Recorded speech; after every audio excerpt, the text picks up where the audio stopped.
Good day, dear Confucius Institute members and viewers. I'm Joseph Lam, Professor of Musicology at the University of Michigan, USA. Today, I have the pleasure of introducing to you Shijing songs, that is, songs sung with lyrics from the Shijing, or the classic of poetry, an anthology of 305 poems that Confucius anthologized 25 centuries ago. Historically, Shijing songs have experienced many changes, and musically they are stylistically diverse. As a result, Shijing songs and their singing have many meanings and functions, all of which can be studied and understood in multiple ways. There are many reasons why I want to discuss Shijing songs and their performance with you today. One fundamental reason is that the songs constitute not only a seminal legacy from ancient China, but also a tool for Chinese people to express their national and personal feelings. Another fundamental reason is that the songs and the different performance practices demonstrate changing Chinese music aesthetics and creativity. Unlike Shijing songs, which have been faithfully transmitted to the present, original tunes for singing the songs were lost by the 3rd century at the latest. And only in the 13th century, an authoritative score of the songs became commonly available. It did not, however, establish an exclusive way to create or perform the songs. Many new compositions of Shijing songs were created in Ming, Qing, and 20th century China, and many more are being composed and performed nowadays. All would feature different melodies, contrasting vocal styles, and playing of required or optional instrumental parts. For example, during the Ming and Qing dynasties, many Shijing songs were sung with instrumental playing of guqin, a 7-stringed zither. Similarly, in mid and late 20th century China, many Shijing songs were sung with piano accompaniment. Recently, many are sung with orchestral playing of chime bells and other Chinese and court ritual musical instruments.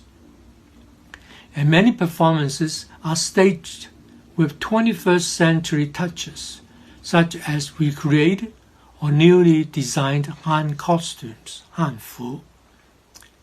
As one performs or listens to Shijing songs, one engages with China of the past and of the present. For example, a literal realization of Zhu Xi's 13th century score would generate an antiquarian soundscape, which is of course constructed in the present.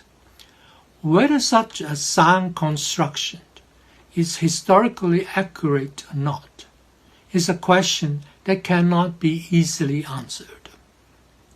That the construction projects past and present notions of Chineseness is, however, very clear.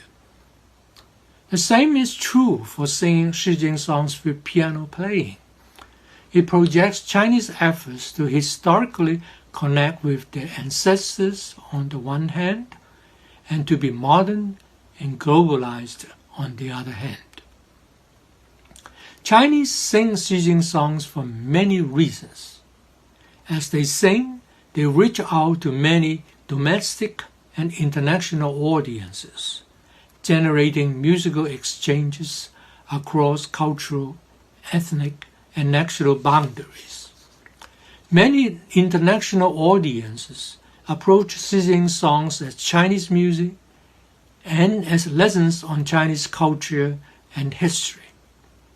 Since the 19th century, many Western scholars such as James Letch of Scotland and Arthur Rayleigh of England have been translating and teaching Shijing lyrics as gems of Chinese literature and history. Since the early 2000s, when the Internet became an integral part of our contemporary living, the sound of Shijing's singing has reached all corners of the globalized world. Many audio-visual clips of contemporary performances are now available on YouTube, Youku, Bilibili, and other websites. Please Google and watch some of these recordings on your own. For copyright and time concerns, I cannot play them in this discussion of ours. And of course, if you have recordings of your own singing of Shijing songs, please post them online so that people can enjoy your musical interpretations of China. If you want to do some research on Shijing songs and the performance, let me assist you with a brief account of the song's historical developments, notated sources, and appreciation of performance problems. Historically, we know that the Shijing songs are at least 25 centuries old, and they are clearly songs by excellence of ancient China. The 305 songs that Confucius compiled into the Shijing were the best among 3,000 plus folk songs, feng, banquet songs, ya, and state sacrificial songs, song, that Confucius had collected from Shang and Zhou dynasty repertories, and that he had sung himself.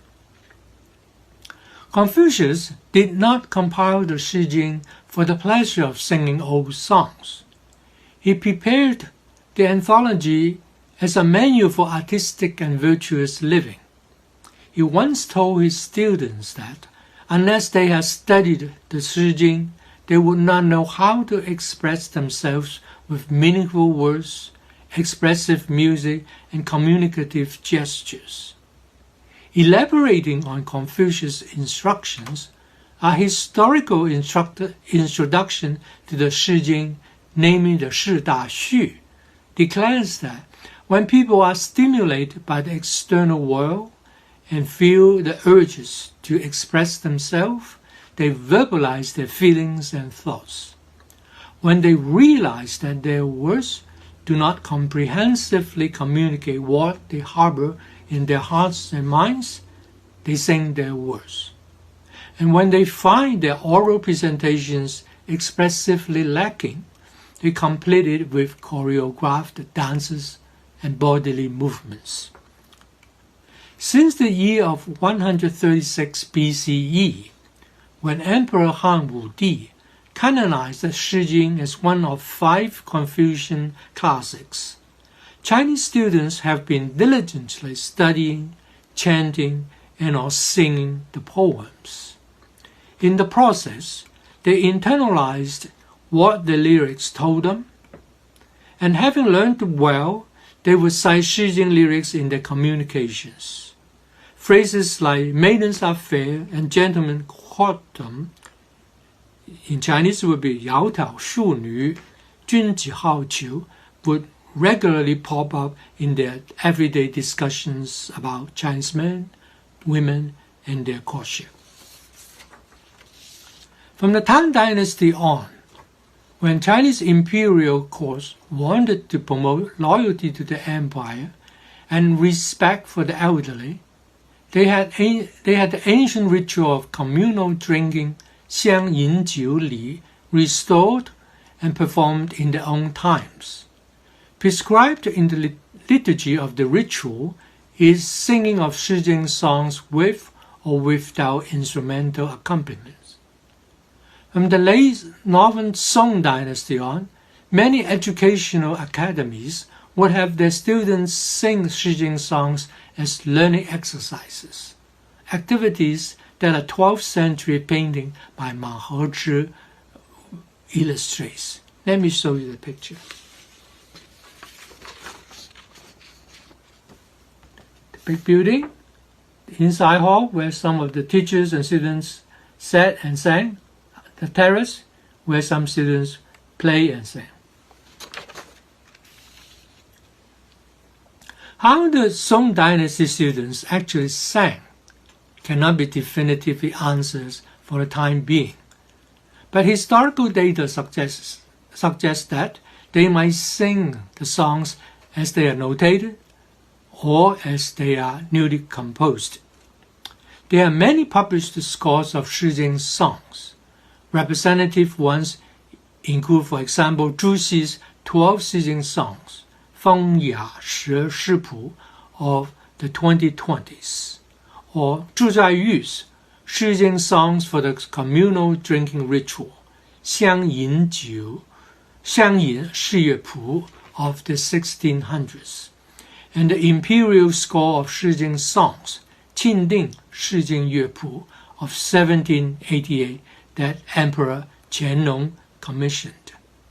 How and why Chinese sing Shijing songs with known or newly composed or improvised tunes have many theoretical and practical answers. In theory, chanting or singing of the songs is a straightforward exercise.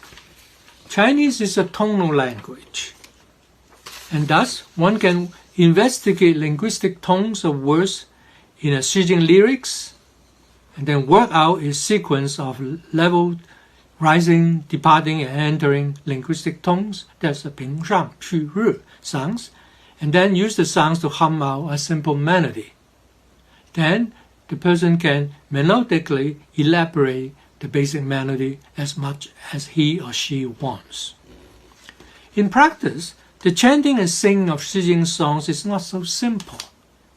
To sing the songs effectively and meaningfully, one has to find out what the lyrics mean, how each individual word should be enunciated in a historical pronunciation system or in a dialect, and then how one should perform with what and specific goals, regardless whether one is singing for oneself or for specific audiences. This is why Chinese scholars and musicians would continuously discuss or argue about Shijing songs, their structural features, performance practices, and historical meanings. For example, they would ask whether Guanju or Guan Guan calls the osprey, the first song in the Shijing, is a suggestive folk song or a didactic lesson on female virtues. Whatever and however the scholars and musicians surmise, their justifications and performances index not only changing exegesis and performance fashions, but also historical shifts in Chinese aesthetics, culture, society, and politics.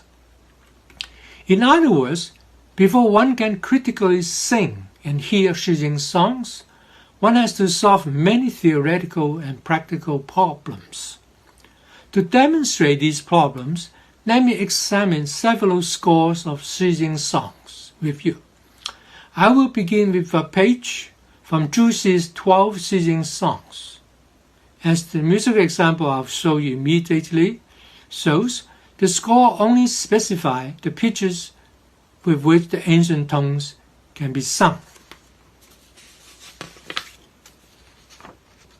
So if you watch it carefully, each character is one box signifying one tone and one rhythm. Transcribed in the staff notation, the score would look like this. One note, one word, and one sound.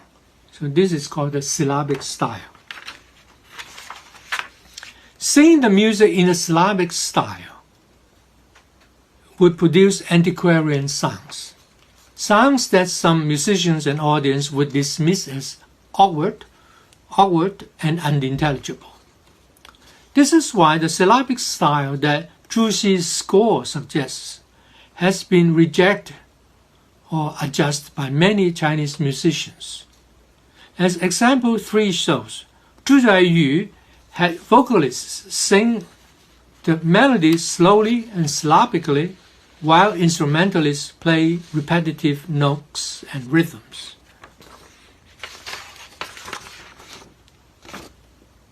So the vocalist sings the text, one word, one tone.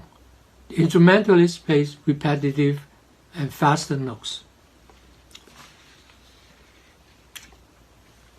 And as example 4 shows, late Qing musicians would sing Shijing songs with a combination of single tones and melodic mellissimus. So, single tones, musical mellissimus. Such Qin singing of Shijing songs is a compromise of singing syllabically and pursuing expressive tunes. It is also a performance solution that works with different kinds of singing and playing of musical instruments, which range from chime bells to the qin and to the piano. That the 3 types of instruments of bell chimes, qin, and piano figure prominently in Shijing song performances is historically and musically revealing. Chime bells and qin were the musical instruments par excellence of imperial and elite China, and the piano is counterpart in contemporary and westernized China. Sonically, Shijing songs sung with qin or chime bells or piano are totally different. Upon critical listening, however, their commonalities become more obvious. As revealed in example 5, the piano part can echo chime bells, and its playing of sustained harmonic chords mimics syllabic singing.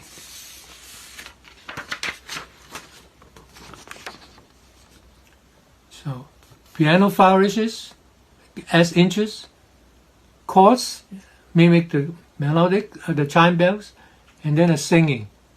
Somewhere here, we mimic the syllabic singing.